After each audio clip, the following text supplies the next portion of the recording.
যেই প্রক্রিয়া আদেশটা জারি করা হয়েছে, যেই কথামালাগুলো এসেছে, এটার মধ্য দিয়ে আমরা আবার পূর্বের ফেসিলিটি ব্যবস্থার দিকে যাব।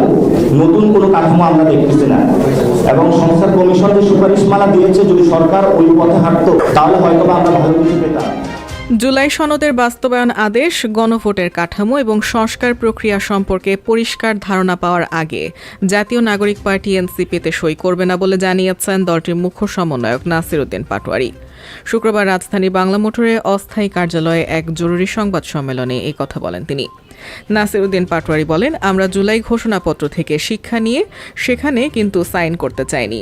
আমরা বলেছিলাম আপনি যে আদেশটা দেবেন এই আদেশের ড্রাফটটা আমাদের আগে দেখাতে হবে, কিন্তু সরকার এই ড্রাফটটা না দেখিয়ে নিজস্ব ক্ষমতা বলে একটা আদেশ জারি করেছে।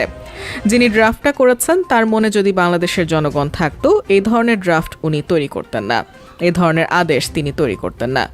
তিনি আরও বলেন, এটা আদেশ হয়েছে কিন্তু একটা জনবিরোধী আদেশ হয়েছে। উনার মাথায় ছিল বিএনপির প্রেসক্রিপশন। কারা এই আদেশটা দিয়েছে এটা বাংলাদেশের সব মানুষ জানে। উনি গত গণ অভ্যুত্থানের পর থেকে এই পর্যন্ত গণ অভ্যুত্থানের কীভাবে মুজিবীয় সংবিধানের ভেতরে ঢুকানো যায় এই প্রচেষ্টাই করে যাচ্ছেন। উনি আমাদের আইন উপদেষ্টা হিসেবে আছেন। উনি যদি জনগণকে মাথায় রাখতেন এই ধরনের আদেশের ড্রাফটিংটা করতেন না। নাসির উদ্দিন বলেন, জুলাই সনদের বাস্তবায়ন আদেশ, গণভোট এবং সংস্কার প্রক্রিয়া নিয়ে এখনও অস্পষ্টতা রয়ে গেছে। অন্তর্বর্তী সরকার এসব বিষয়ে সুস্পষ্ট ব্যাখ্যা দিলেও আমরা জুলাই সনদে স্বাক্ষর করব। গণভোটের জন্য সরকার যে 4 প্রশ্নের প্যাকেজ প্রস্তাব করেছে তাতে নির্দিষ্টভাবে অভাব রয়েছে উল্লেখ করে তিনি বলেন, এ থেকে ডি পর্যন্ত যে সব পয়েন্ট রয়েছে সেগুলো স্পষ্টভাবে ব্যাখ্যা করতে হবে। এনসিসির এই নেতা অভিযোগ করেন, সরকার চলমান রাজনৈতিক সংকট সমাধানে বদলে তা আরও ঘনীভূত করছে।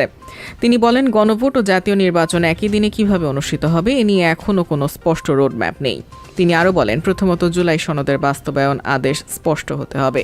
দ্বিতীয়ত, সংস্কার প্রক্রিয়া ও গণভোটকে কোনো রাজনৈতিক দলের ভোট ব্যাংক রক্ষার হাতিয়ার হিসেবে ব্যবহার করা যাবে না।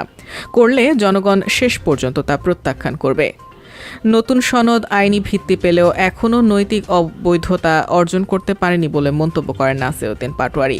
2 প্রধান দলের কারণে সরকারের সদিচ্ছা থাকার পর সনদ বাস্তবায়ন করা যাচ্ছে না বলে অভিযোগ তোলেন তিনি।